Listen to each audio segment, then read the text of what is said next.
প্রতিদিন স্যার ম্যামরা যেগুলো পড়াতেন সেগুলোকে প্রতিদিন একটা রিভিশন করে রাখতাম। আমি যে জায়গা বুঝতে পারতাম না নেক্সট ক্লাসে ওগুলো ম্যামকে পরের দিন আমি জিজ্ঞাসা করে সেগুলো ডাউট ক্লিয়ার করে নিতাম। ইংলিশটা কিন্তু নিঃশব্দরা ম্যাম পড়িয়েছেন, আমি এখনো অব্দি মানে বলতে গেলে কিছুই ভুলি। প্রথম দিন থেকে আমি বলবো না যে খুব বেশি পড়তাম, 10 ঘন্টা বা 17 ঘন্টা। 3টে করে ক্লাস তো হতোই, 2 ঘন্টা করে হলো 6 ঘন্টা তো তোমার ব্যাচেই বেরিয়ে যেত। আউট অফ 5 তুমি কত রেট করবে আমাদের ব্যাচ? আমি 5ই দেবো। 1.5 মাস মতো এর মধ্যে একটা নতুন সাবজেক্টকে নতুন করে জানা, সেটা সম্পর্কে কিছুই জ্ঞানই নেই যেরকম ভাবে। কাউন্সিলিং যদি তুমি ঠিকঠাক করো তুমি ডেফিনেটলি গভর্নমেন্ট কলেজ পেয়ে যাবে। বহু স্টুডেন্টের এটাই করে এক্স্যাক্টলি যে টাইম আছে এখন দেবো না পরে দেবো এবং মক টেস্ট দিতে ভয় পায়। Hi everyone, welcome to let's improve nursing YouTube channel. 2026 এর জেনপাস ইউজির পরীক্ষা হয়ে গেছে এবং আমাদের সঙ্গে এই মুহূর্তে রুদ্রাণী আছে। আমরা টপার স্টকে এই মুহূর্তে বসে আছি এবং প্রত্যেকে যারা যারা অডিয়েন্স থাকে সেটা ওরা এক্সপেক্ট করে যে আমরা র্যাঙ্ক আন্ডার 50, আন্ডার 100, আন্ডার 200, 500, 1000 এগুলো দেখবো এবং যেগুলো আমরা তোমাদের জন্য নিয়েও আসছি।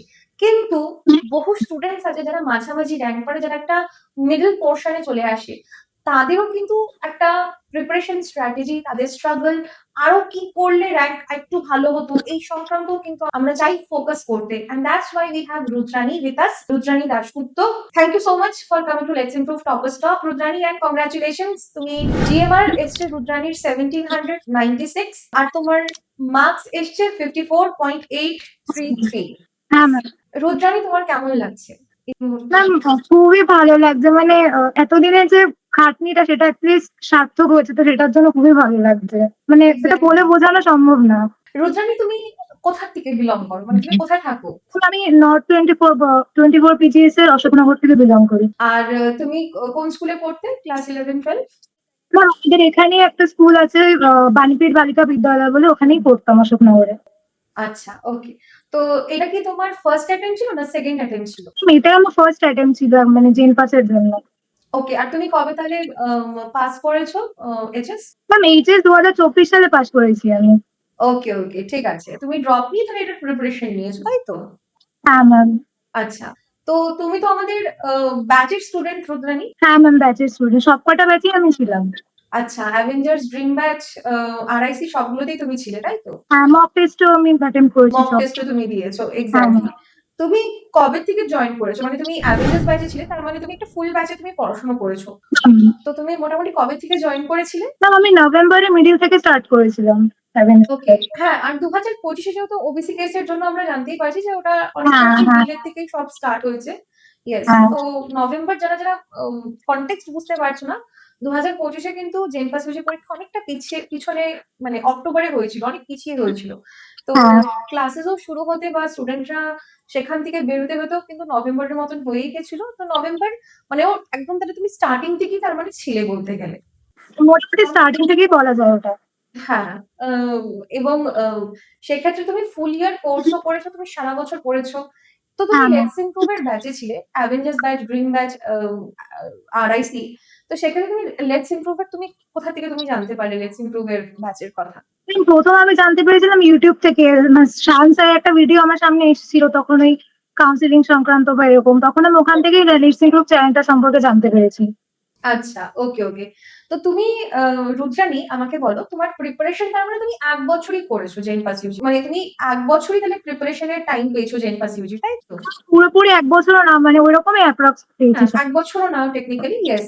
তো মানে ওই নভেম্বর থেকে স্টার্ট করেছো তাই তো? হ্যাঁ। ওকে, তো তুমি অ্যাভেঞ্জার ব্যাচে যেহেতু ছিলে, তুমি অ্যাভেঞ্জার ব্যাচে সারা বছর তুমি পড়েছো। তোমার সেইটার সঙ্গে তুমি কিভাবে তোমার প্রিপারেশনটাকে তুমি রেখেছিলে? মানে ব্যাচে তো অবশ্যই আমরা পড়িয়েছিলাম, কিন্তু তার সঙ্গে সঙ্গে তুমি নিজে কিভাবে পড়েছো বা নিজে তুমি কিভাবে ওটার সঙ্গে মিলিয়েছো ব্যাপারটাকে? ম্যাম ব্যাচে তো অবশ্যই পড়তাম, মানে স্যার ম্যামদের তো যেরকম বলতেন পুরোপুরি প্রথম থেকেই আমি স্যার ম্যামদেরকে ফলো করতাম।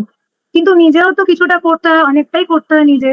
প্রতিদিন স্যার ম্যামরা যেগুলো পড়াতেন সেগুলোকে প্রতিদিন একটা রিভিশন করে রাখতাম, মানে যেটা যেটা ম্যামরা পড়াতেন সেগুলোকে রিভাইজ করতাম। পাশাপাশি যেগুলো আমি যে জায়গা বুঝতে পারতাম না নেক্সট ক্লাসে ওগুলো ম্যামকে পরের দিন আমি জিজ্ঞাসা করে সেগুলো ডাউট ক্লিয়ার করে নিতাম।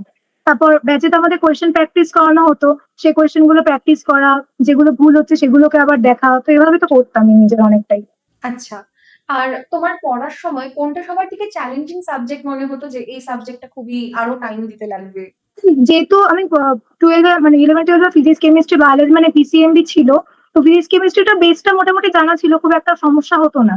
কিন্তু যেহেতু ইংলিশটা অতটা ডেপথে গিয়ে পড়তাম না বা আমাদের তো কিছুদিন আগে হেলথ অ্যাপটিটিউড মানে সাবজেক্টটা নতুন করে অ্যাড হয়েছে, ওটাকেও তখন ওইটুকু টাইমের মধ্যে নতুন করে আবার অ্যাডাপ্ট করা, ওটাকে নিয়ে মানে মানে ওটাকে বোঝা খুব ডিফিকাল্ট হ্যাঁ, ছিল। প্রথমে তো লজিক্যাল রিজনিং ছিল, প্রথমে হ্যাঁ লজিক্যাল রিজনিং আমরা করছিলাম, তাই না? হ্যাঁ তারপরে হেলথ অ্যাপটিটিউড এলো পরবর্তীকালে। হ্যাঁ। তোমার তাহলে সবার থেকে চ্যালেঞ্জিং মনে হয়েছে ইংলিশটাকে, তাই তো? ইংলিশ তো লজিক্যাল রিজনিংটাকে একটু বেশি মনে হয়েছিল, ইংলিশটা কিন্তু আপনি সাকদার ম্যাম পড়িয়েছেন, আমি মানে তারপর আমি ইংলিশ এখনো অব্দি মানে বলতে গেলে কিছুই ভুলিনি, মানে সব একদম মাইন্ডের মধ্যে এনক্রিপ্ট হয়ে আছে। আচ্ছা, তাহলে তুমি ব্যাচের সঙ্গে এইভাবে তুমি সেলফ স্টাডি করে তুমি চালিয়েছো। হ্যাঁ আর মক টেস্ট দিতে ওই মার্কশিট আমরা বারে বারে বলতাম প্র্যাকটিস করতে, সেগুলো কি তুমি ফোকাসে পড়েছিলে? শিট আমাদের আপনারা যেরকম বলেছিলেন যে প্রিন্ট আউট বার করে নিতে, তো ওটাকে আমি 20-30টা কপি বার করে নিয়েছিলাম প্রিন্ট আউট, যে কটা রোজ ক্লাসে যেগুলো কি RIC তে আমাদের যে কোয়েশ্চেন গুলো করানো হতো, ওগুলো আমি ওএমআর ফিল করতাম, তারপর যেগুলো ভুল হতো আর যেগুলো ঠিক হতো নাম্বার ওইভাবে কাউন্ট করতাম। আচ্ছা, ওকে ওকে। মক টেস্টেও তাই। মক টেস্টেও তাই, ওকে। হ্যাঁ তো তুমি বললে যে তোমার যেহেতু আগের যে বেসটা 11-12 এর বেসটা যেহেতু একটু বেটার ছিল, ভালো ছিল, তাই জন্য পরবর্তীতে তোমার ওটাতে সমস্যা হয়নি বুঝতে। আদারওয়াইজ ভাবো আমাদের নভেম্বরের থেকে কিন্তু আমাদের মোটামুটি তুমি বলতে পারো ক্লাসেস গুলো নভেম্বর থেকে আর কি তুমি যে রোজ জয়েন করেছো, তখন ক্লাসেস গুলো জয়েন করা এবং তখন থেকে ধরো পরীক্ষা এই বছর তো টাইমেই হয়েছে, ঠিক? হ্যাঁ ম্যাম। একদম। তো সেক্ষেত্রে দাঁড়িয়ে টাইমটা কিন্তু লিমিটেডই আমরা পেয়েছিলাম, হ্যাঁ পেয়েছি সেটাও কিন্তু পাইনি। তো প্রচুর ক্লাসেস ছিল, এই ছিল, তো সেগুলোর থেকে তুমি নিজে করে নিতে পেরেছো, সেটা তুমি কত ঘন্টা তুমি বের করতে তাহলে পড়াশোনার জন্য? ম্যাম প্রথম দিন থেকে আমি বলবো না যে খুব বেশি পড়তাম, 10 ঘন্টা বা 17 ঘন্টা, প্রথম দিকে ওরকম পড়তাম না, প্রথম দিকে মোটামুটি স্যারদের 3টে তো আমাদের দিনে ক্লাস থাকতোই, কোনোদিন 2টো থাকতো, তো সেগুলো 2 আওয়ার্স করে হতো, সেগুলো করতাম। পাশাপাশি প্রতিটা সাবজেক্টের জন্য তো মিনিমাম 2 আওয়ার্স করে আমি টাইম দিতাম, তো 6-7 আওয়ার্স তো হতোই। কিন্তু RIC যখন থেকে স্টার্ট হলো বা মানে তখন তখন তো আমাদের প্রতিদিন ক্লাস থাকতো এবং প্রতিদিন স্যার ম্যামরা ওখানে কোয়েশ্চেন সলভ করাতো, তার আগে সেগুলোকে পড়ে আসা এবং এক্সামের যে লাস্ট 1 মান্থ তখন আমি বলতে গেলে 12 আওয়ার্স পড়তাম, সত্যি কথা, 12 আওয়ার্স আমি পড়তাম। মানে ধরো ব্যাচেই অনেকক্ষণ ক্লাসেস হতো, ধরো তোমার অ্যাভেঞ্জার ব্যাচ আর ড্রিম ব্যাচ, হ্যাঁ মানে দুটোতেই ভাবো মোটামুটি প্রত্যেকদিন 3টে করে ক্লাস তো হতোই। হ্যাঁ 3টে ম্যাম। ক্লাস 2 ঘন্টা করে হলেও 6 ঘন্টা তো তোমার ব্যাচেই বেরিয়ে যেত। আরো তার কিছুক্ষণ তুমি কারণ সেলফ 6 আওয়ার্স স্টাডি। মিস করতাম। ওকে। তো রুদ্রাণী, তুমি যেহেতু এই ব্যাচের থেকে পড়েছো, তুমি কি এই ব্যাচটাকে বাকিদেরকে রেকমেন্ড করবে, বা তোমার ভাবো যারা জুনিয়র্সরা থাকবে তাদেরকে তুমি কি এটা রেকমেন্ড করবে?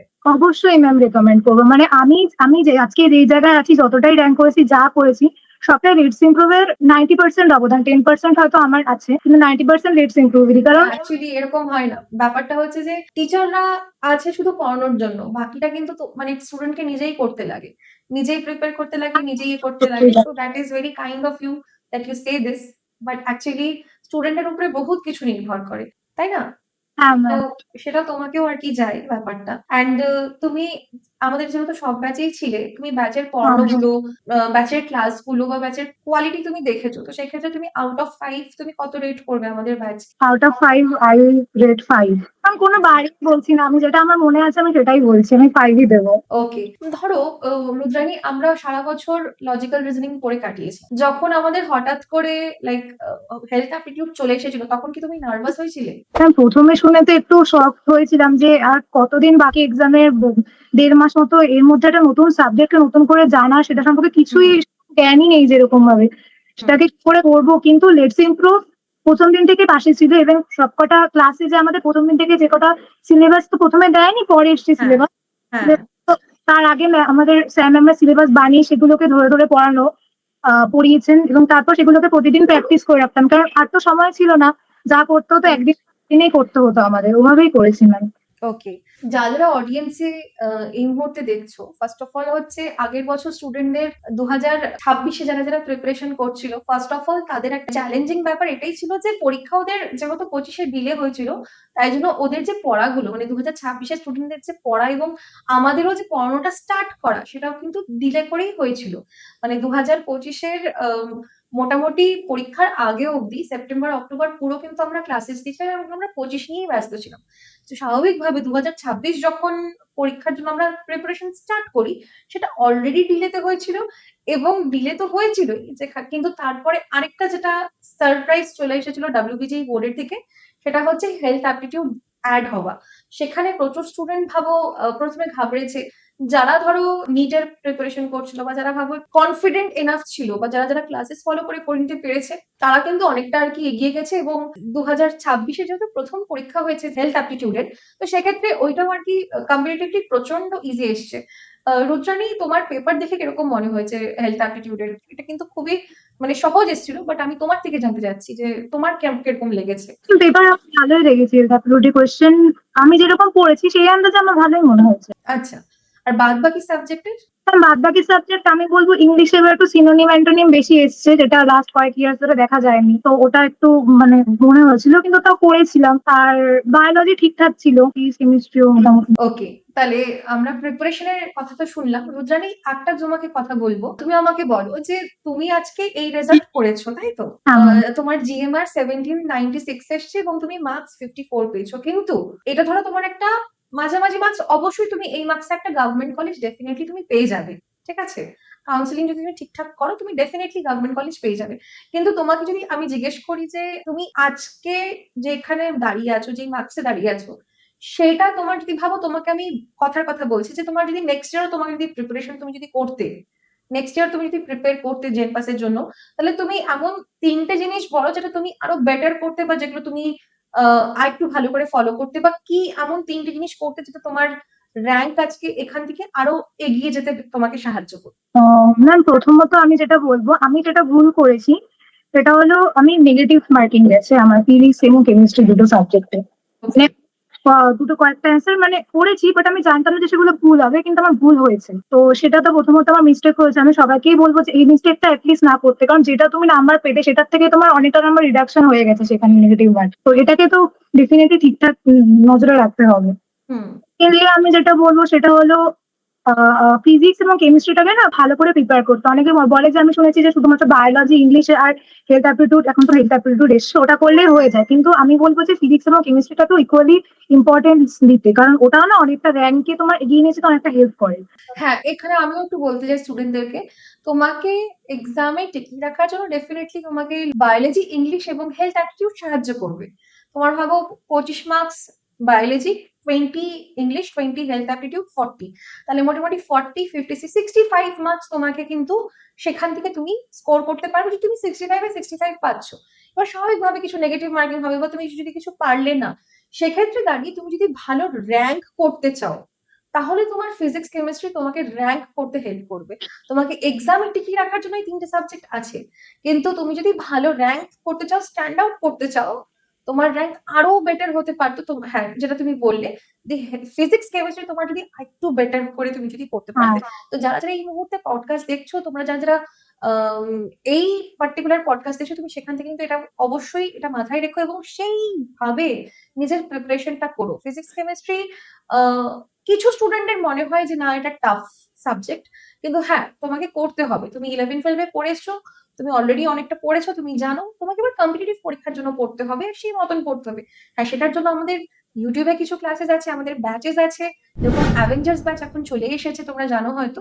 তোমরা অ্যাভেঞ্জার্স ব্যাচ 3.0-তেও ভর্তি হতে পারো এবং ফার্দার ভাবো আমাদের যে লেগেসি ব্যাচ, যেটা আমরা কন্টিনিউ করে এসেছি, এটা হচ্ছে অ্যাভেঞ্জার্স ব্যাচ, এরপরে ক্র্যাশ কোর্স ড্রিম ব্যাচ এবং ম্যান্ডেটরি ওয়াইজ আরআইসি কিন্তু তোমাদের জন্য ডেফিনেটলি আমরা আনবো। কিন্তু সেক্ষেত্রে তোমাকে মেন্টালিটিটা এমন ভাবেই বানাতে হবে যেখানে তুমি এইটাকে নিজেকে পুশ করে নিয়ে যেতে পারো, সেখানটায় তোমরা অবশ্যই কিন্তু ফোকাস করো। হ্যাঁ Rudrani, coming back to you, তো তুমি দুটো পয়েন্ট বলে, আরেকটা পয়েন্ট তুমি আমাদের সঙ্গে শেয়ার করো। থার্ড আর নেক্সট পয়েন্ট আমি যেটা বললাম, মক টেস্ট খুব ভালো করে অ্যানালিসিস করতে, মানে আর মক টেস্ট যত সম্ভব বেশি দিতে। কারণ আমি লাস্টের দিকে একটা দুটো মক টেস্ট স্কিপ করেছিলাম, কারণ তখন আমি টাইম ছিল না, কিছু কিছু বাকি ছিল, অ্যাপটিটিউডে কিছু দেখার বাকি ছিল, তো আমি দিতে পারিনি। কিন্তু সেগুলো দিলে আমার মনে হয় একটু ভালো হতো। মক টেস্ট গুলো একটু যদি অ্যানালিসিস করতাম, ভালো করে টাইম পেতাম, মানে যদি সেটাকে একটু সময় দিতাম, তো আমার মনে হয় একটু ভালো হতো। কারণ মক টেস্টটাই তো তোমার আসল, এক্সামে গিয়েও তো ওরকম প্যাটার্নের কোশ্চেন হবে, ওরকম টাইপেরই হবে, তো ওটা প্র্যাকটিস করলে তুমি নিজেকে একটু ফিল করবে ডেফিনেটলি, সেটা। হ্যাঁ, এইটা আমিও বলতে চাইবো, যখন আমরা স্টুডেন্টদেরকে, তোমরা যারা যারা আমাদের লেটস ইমপ্রুভ নার্সিং এর ভিডিওস দেখছো, সেখানটায় তোমরা দেখবে যে আমরা ভোরে ভোরে আমরা স্টুডেন্টদেরকে এনকারেজ করতাম যেন মক টেস্ট দাও। মক টেস্ট দিলে একটা স্টুডেন্ট ভাবো পরীক্ষায় একবার বসতে পারছে, কিন্তু তুমি যত বেশি মক টেস্ট দেবে ফুল লেন্থ, আমাদের মক টেস্ট ফুল লেন্থও ছিল, আমাদের সাবজেক্ট ওয়াইজ মক টেস্টও ছিল, টপিক ওয়াইজ মক টেস্টও ছিল। সেক্ষেত্রে তোমরা যখন ফুল লেন্থ মক টেস্ট দিচ্ছ, তার মানে তোমরা অলমোস্ট একটা পরীক্ষার একটা এক্সপিরিয়েন্স নিচ্ছ। এবং আমরা স্টুডেন্টদেরকে এটাও বলেছিলাম যে তোমরা যখন মক টেস্ট দিচ্ছ, সেটা তোমরা অবশ্যই আমাদের অ্যাপে লেটস ইমপ্রুভে দিতে পারবে। বাট এছাড়াও তোমরা চেষ্টা করো ওএমআর শিটে মার্ক করে করে মক টেস্ট গুলোকে দেওয়ার, যাতে তোমরা ওএমআর শিটের সঙ্গে আরো বেশি ফ্যামিলিয়ার হতে পারো।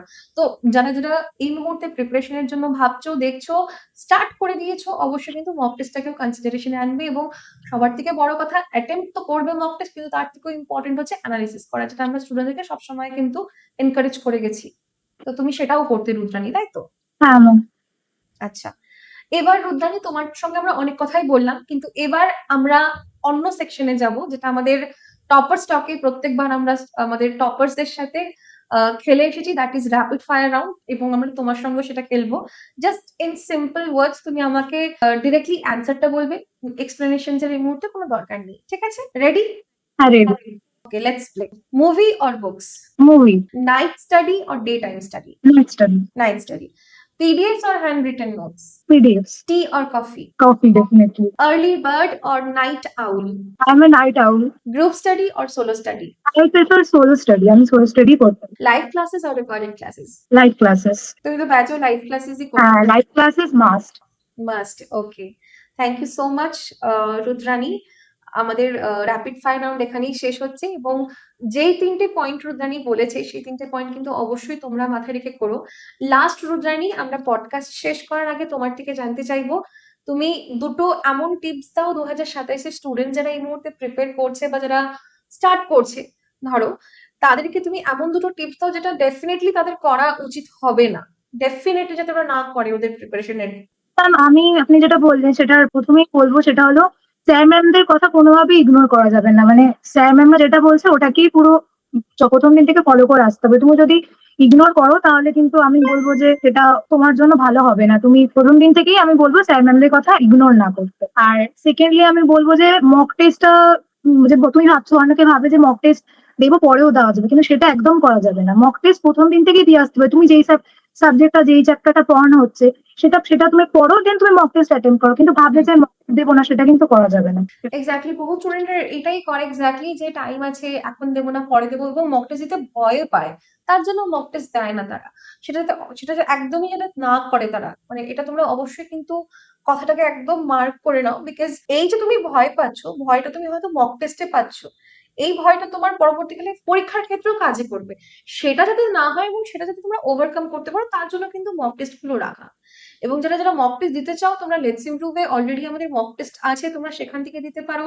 এবং যারা ব্যাচে আছো, দেখো যেরকম কেউ রুদ্রানী বললো যে টিচারদের কথা অগ্রাহ্য করা যাবে না, তাদের কথা তুমি কোনোভাবে ইগনোর করতে পারবে না। কেন এটা বলা? বিকজ একটা স্টুডেন্ট, যেরকম কি রুদ্রানী তুমি এই বছর ফার্স্ট অ্যাটেম্প দিয়েছো, তাই তো? এবার যখন একটা স্টুডেন্ট বছর বছর বছর লাগিয়ে দিচ্ছে প্রিপারেশনে, হয়তো তখন সে জানতে পারছে না পরীক্ষাটা এইভাবে হয়। কিন্তু most of the students mostly কি হয়, তারা প্রথম বছর পরীক্ষা দিচ্ছে, যেরকমই তুমি ফার্স্ট অ্যাটেম্পটে বের করেছো, এরকম অনেক স্টুডেন্ট আছে যারা হয়তো ফার্স্ট অ্যাটেম্পটেই বের করে নিতে চায়, বা যারা ভাবো ড্রপও দিচ্ছ, তাদেরকেও বলছি তো সিরিয়াস হতে হবে আরো। এবং যেই টিচারটা পড়াচ্ছে, ধরো আমি পড়াচ্ছি 2022-এ ইংলিশ এবং লজিক্যাল রিজনিং ফার্স্ট অ্যাড হয়েছিল, তো আমি তখন থেকে পড়াচ্ছি, তো আমি পরীক্ষাটা এত লেন্থ অব্দি জানি, যে এতগুলো বছর আমি পড়িয়ে এসেছি, আমি জানি যে কি আসছে, কি প্যাটার্ন, কি এভরিথিং। তো তুমি যখন আমাদের থেকে পড়ছো, তুমি যখন আমাদের মতন টিচারের থেকে তুমি যখন গাইডেন্স নিচ্ছ, তুমি একটা বেস্ট জায়গার থেকে নিচ্ছ। কেন কি সেই টিচারটা অলরেডি এতগুলো বছর এই এক্সামটার পিছনে দিয়ে এসেছে। আমরা হাজার হাজার বাচ্চা পড়াই, হাজার হাজার বাচ্চাদের আমরা ওরা কি বলতে চাচ্ছে বা ওরা কোন জায়গায় পজিশনে আছে, সেগুলো আমরা ইজিলি ওদের সঙ্গে কমিউনিকেট করলেই বুঝতে পারি। তো সেই জন্য এমন টিচার ফলো করো। তোমরা স্টুডেন্টদেরকে বলছি, তোমরা এই মুহূর্তে যারা যারা পডকাস্ট দেখছো, তোমরা এমন টিচারকে ফলো করো যাদের কাছে এই ব্যাপারে নলেজ আছে, এই এক্সামটার ব্যাপারে এতখানি এক্সপিরিয়েন্স আছে, নলেজ আছে, এবং তারা স্টুডেন্ট যারা বুঝতে পারছে, এমন টিচারকে ফলো করো। এবং যারা যারা লেটস ইমপ্রুভের ব্যাচে তোমরা এনরোল হতে চাও, তোমরা ডেফিনেটলি এই মুহূর্তে ব্যাচেস চেক করতে পারো। ব্যাচেস অলরেডি আছে, তার জন্য লেটস ইমপ্রুভের অ্যাপটাকে রেজিস্টার করো, ডাউনলোড করে রেজিস্টার করো, এবং জেনপাস ইউজি ক্যাটাগরি সিলেক্ট করে তোমরা প্রিমিয়াম কোর্সে থেকে আমাদের পরপর ব্যাচেস গুলো কিন্তু আছে, যেখানে তোমাদের এখন ডিসকাউন্টও চলছে। তোমরা সেই টাইমে কিন্তু এনরোল করলে বেশ কিছু ডিসকাউন্টও পেয়ে যাবে। এবং যে টিচাররা ধরো এত বছর থেকে পড়িয়ে এসছে, এক্সপিরিয়েন্স, তাদের থেকে তুমি প্রিপারেশনটা নাও, তাহলে তোমার শুধু প্রিপারেশনেই টাইমটা যাবে। তোমার অন্য কিছু রিসার্চ কালেক্ট করতে, হাজারটা জিনিস খুঁজতে, অর্গানাইজ করতে তোমার যাবে না। তুমি শুধু সিম্পলি ব্যাচে আসবে, ক্লাস অ্যাটেন্ড করবে, পিডিএফস কালেক্ট করবে, নোটস দেখবে এবং সেখান থেকে নিজের পড়াটাকে পড়বে, নিজের প্রিপারেশনটা, সেলফ প্রিপারেশনটা ওই দিক থেকে তুমি করবে। তাহলে এটা তোমার সুবিধা হবে একদিক থেকে।